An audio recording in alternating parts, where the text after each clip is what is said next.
Pria ini dijuluki sebagai orang paling berkuasa di Wall Street dan berperan penting di industri kripto akhir-akhir ini. Sebagai seorang penasihat bagi dua presiden dan perdana menteri, serta orang yang berada di pusat roda kapitalisme Amerika, tetapi siapakah sebenarnya Larry Fink ini? Pria berusia 70 tahun yang mengendalikan aset manajer terbesar di dunia. Dengan aset under management senilai hingga 10 triliun dolar, BlackRock adalah raksasa dunia dan Larry memegang kendalinya. Menurut Financial Times, aset mereka kurang lebih setara dengan seluruh industri dana lindung nilai, ekuitas swasta, dan modal ventura global yang digabungkan. Bahkan, jika BlackRock adalah sebuah negara, ia akan memiliki ekonomi terbesar ketiga di dunia setelah Amerika Serikat dan Tiongkok. Asetnya hampir 2 kali lipat dari GDP negara Jepang. So, di video kali ini, kita akan menjelajahi siapa yang disebut sebagai Raja Wall Street ini, bagaimana perjalanan karirnya, dan mengapa ia baru-baru ini menjadi salah satu orang yang paling penting di dunia kripto. Oke, let's go!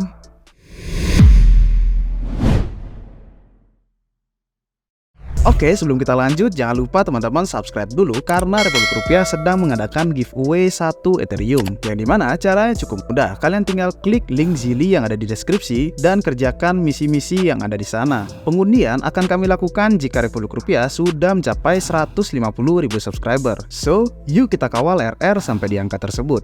Dan buat teman-teman yang mau nikmati konten kita secara eksklusif, kalian bisa minting Heritage NFT yang dimana kalian akan mendapatkan membership seumur hidup. Jangan lewatkan kesempatan ini karena supply-nya sangat terbatas. By the way, buat teman-teman yang mau datang ke event Web3 terbesar di Asia, kalian bisa ikutan Coinvest Asia by Coinvestasi. Festival ini akan menghadirkan 100 lebih speaker dari industri Web3 dan juga Web2, yang dimana kalian bisa connect dan juga melakukan bisnis dengan mereka. So, buat kalian yang gak mau ketinggalan, mereka lagi ngadain payday sale yang dimana kalian bisa mendapatkan diskon tiket hingga 25%. Dan jika kalian kelewatan, kalian bisa menggunakan kode Republik 10 untuk mendapatkan diskon tiket sebesar 10%. Untuk detailnya, kalian bisa cek link yang ada di deskripsi mengenai Coinvest Asia.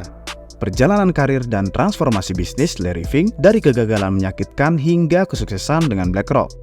Pada kuartal kedua tahun 1986, Larry Fink menghadapi momen penting dalam karir hidupnya. Pada saat itu, ia telah mencapai puncak kesuksesannya sebagai anggota termuda dalam komite manajemen di Bank Investasi First Boston. Namun, perjalanan Larry yang disebut sebagai bocah ajaib itu menuju posisi CEO tidak berjalan dengan mulus. Sebuah kesalahan besar yang sangat mencolok menghantamnya. Ia tidak sepenuhnya menyadari resiko dari investasinya, yang dimana pada akhirnya menyebabkan kerugian sekitar 100 juta dolar. Pada tahun 80-an, ia menghadapi masa sulit yaitu dipecat dan juga diabaikan. Peristiwa ini tergambar jelas dalam sebuah artikel di Vanity Fair tahun 2010, di mana peristiwa memalukan ini digambarkan oleh rekan-rekannya sebagai salah satu kegagalan paling mencolok dan memalukan dalam sejarah. Kejadian memalukan tersebut meninggalkan luka mendalam dalam hati Larry Fink. Pengalaman ini mengajarkan padanya untuk tidak pernah melewati batas dirinya dan mengambil risiko secara gegabah. Namun, kegagalan besar ini akhirnya memicu perubahan bagi Larry. Ketika ia bekerja di firma ekuitas swasta Blackstone, ia dan sekelompok orang berhasil memperoleh kredit senilai 5 juta dolar dan mendirikan Blackstone Financial Management atau disingkatnya BFM yang sebagian dimiliki oleh Blackstone di New York. Popularitas Larry semakin meningkat dan pada tahun 1993, BFM mengelola lebih dari 20 miliar dolar. Tak lama kemudian, Larry mendirikan perusahaan baru yang dikenal sebagai BlackRock. Dengan bimbingan Larry, BlackRock beralih dari perusahaan investasi obligasi menjadi manajer aset terbesar di dunia. Berita-berita tentang Larry menggambarkan sebagai sosok yang tegas dan sangat fokus pada kesuksesan BlackRock. Meski luka dari kerugian besar 100 juta yang masih terasa, Larry mulai menginvestasikan waktunya dan sumber dayanya dalam hal teknologi, yang dimana untuk membantu mengelola risiko investasinya. Salah satu kekayaan BlackRock yang tidak diragukan lagi adalah Aladdin. Aladdin adalah perangkat lunak yang mampu menganalisis resiko dari ribuan kepemilikan aset yang rumit melalui dashboard sederhana yang dapat diperluas dan dikompres. Dalam kata-kata Larry Fink, melalui Aladdin, BlackRock efektif mengawasi investasi senilai 9 triliun dolar di seluruh dunia. Lebih dari 200 lembaga, termasuk pesaing BlackRock, menggunakan Aladdin dengan lisensi karena efektivitasnya dalam mengelola resiko investasi. Transformasi sosok dan pengaruh Larry Fink dari Wall Street hingga kekuasaan. Mari kita telusuri lebih dalam mengenai perjalanan Larry Fink. Pada masa kini, citra Larry Fink sangat berbeda dari masa lalunya. Pada awalnya, ia muncul dengan ciri khas rambut panjang dan gelang biru laut. Larry Fink memperoleh gelar ilmu politik dan MBA dari Universitas California, Los Angeles, lalu memasuki dunia Wall Street pada tahun 1976. Meski di televisi ia terlihat tenang dan halus, artikel dari Vanity Fair tahun 2010 menggambarkan bahwa rekannya melihat dia sebagai seseorang yang berdedikasi tinggi, tegas, memiliki wawasan psikologis yang tajam, dan kecerdasan yang luar biasa. Karakter dan kemampuannya dalam bisnis memainkan peran penting dalam hal mencapai kesuksesannya di lingkungan Wall Street yang dimana sangat kompetitif dan penuh tantangan. Jaringan luasnya juga menjadi faktor penentu suksesnya, baik di Wall Street maupun di dalam dunia kekuasaan di Washington DC. Sementara itu, bagi BlackRock, krisis keuangan tahun 2008 itu mengubahnya menjadi entitas finansial yang kuat. Dengan Larry sebagai pemimpin utamanya, ketika perusahaan-perusahaan Wall Street lain menghadapi kesulitan atau bahkan kebangkrutan, BlackRock dipanggil untuk mengatasi situasi krisis tersebut. Walaupun ada kontroversi terkait pemberian kontrak penting kepada BlackRock ini, yang dimana tanpa adanya lelang yang adil, beberapa berpendapat bahwa hal tersebut terjadi karena kapasitas dan keahlian yang dimiliki oleh BlackRock, sehingga menjadikannya pilihan unik untuk menangani tugas-tugas kompleks yang sangat menguntungkan. Munculnya kritik tentang perlakuan istimewa ini mengarah pada perhatian pada hubungan dekat antara Larry dan juga pejabat pemerintahan. Seorang eksekutif senior dalam artikel Vanity Fair menggambarkan BlackRock adalah sebagai entitas yang hampir mirip pemerintah bayangan. Meski hubungan ini menuai kritik, Larry dan BlackRock terus memperkuat koneksi ini dalam beberapa tahun berikutnya. Meskipun banyak kritik yang muncul, hubungan ini saling menguntungkan antara BlackRock dan juga pemerintahan Demokrat yang menyebabkan beberapa tokoh terkemuka beralih posisi antara keduanya.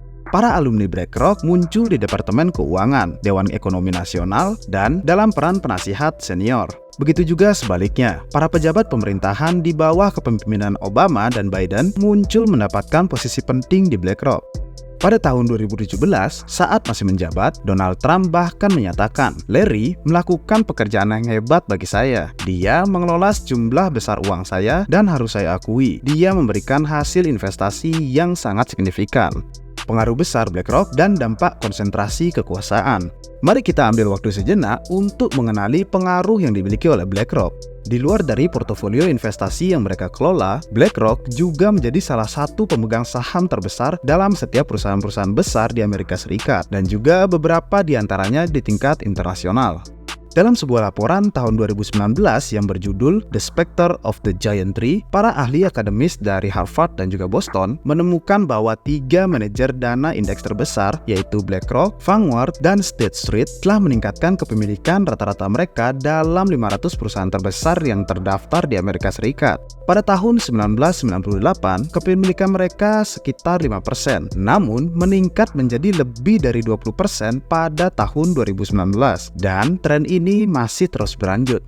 Para ahli memperkirakan bahwa The Big Three ini bisa menjadi memiliki kontrol hingga 40% suara dalam perusahaan-perusahaan yang masuk dalam indeks S&P 500, yang dimana dalam kurun waktu dalam 2 dekade ke depannya. Fakta bahwa kekuasaan dan pengaruh ini terpusat pada segelintir orang yang semakin kuat seharusnya menjadi perhatian yang serius, terutama mereka yang memiliki kekuasaan ini tidak dipilih oleh publik, namun memiliki hubungan dekat dengan para pejabat pemerintahan. Eksplorasi BlackRock dalam dunia kripto, dari ketidakpercayaan hingga pengajuan ETF. Ketika membicarakan tentang dunia kripto, Larry Fink mengalami perubahan besar dalam pandangannya.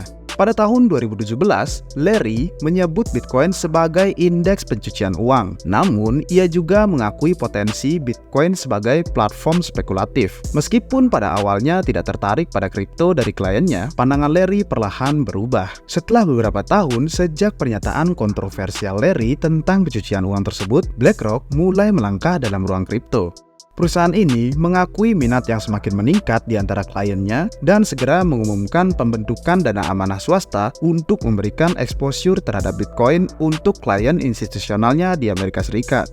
Dengan mitra Coinbase untuk konektivitas klien dan janji pendanaan senilai $400 juta untuk stablecoin USDC miliknya si Circle, BlackRock menunjukkan keterlibatan aktifnya dalam ekosistem kripto. Pada Juni 2023, ketika pengawasan SEC semakin ketat terhadap platform seperti Binance dan Coinbase, BlackRock tiba-tiba mengajukan untuk spot Bitcoin ETF, yang dimana resmi disebut sebagai iShares Bitcoin Trust. Meskipun sekitar 30 pengajuan serupa dari perusahaan lain telah ditolak oleh SEC, BlackRock dengan reputasinya yang kuat pengajuan tersebut untuk pertama kalinya dengan 575 persetujuan dan hanya satu penolakan, BlackRock memiliki peluang lebih besar untuk diterima. Keberadaan spot Bitcoin ETF memiliki potensi dampak yang sangat besar pada dunia kripto.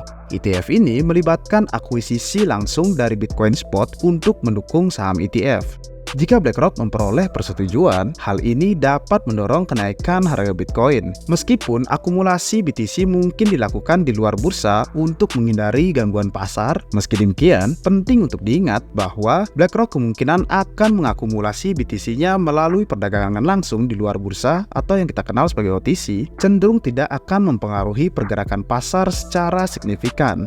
Minat yang tinggi dari investor tradisional terhadap aset kripto semakin terlihat. 3 perusahaan manajemen aset lainnya mengikuti jejak BlackRock dengan mengajukan atau mengulang pengajuannya untuk spot Bitcoin ETF. Di samping itu, dukungan dari lembaga keuangan seperti Fidelity, Citadel, Charles Schwab, Square, Virtu Financial, dan Paradigm terhadap EDX, sebuah bursa kripto baru untuk lembaga, serta rencana Nasdaq untuk meluncurkan platform penyimpanan kripto yang dimana akan menunjukkan pergeseran pandangan terhadap kripto.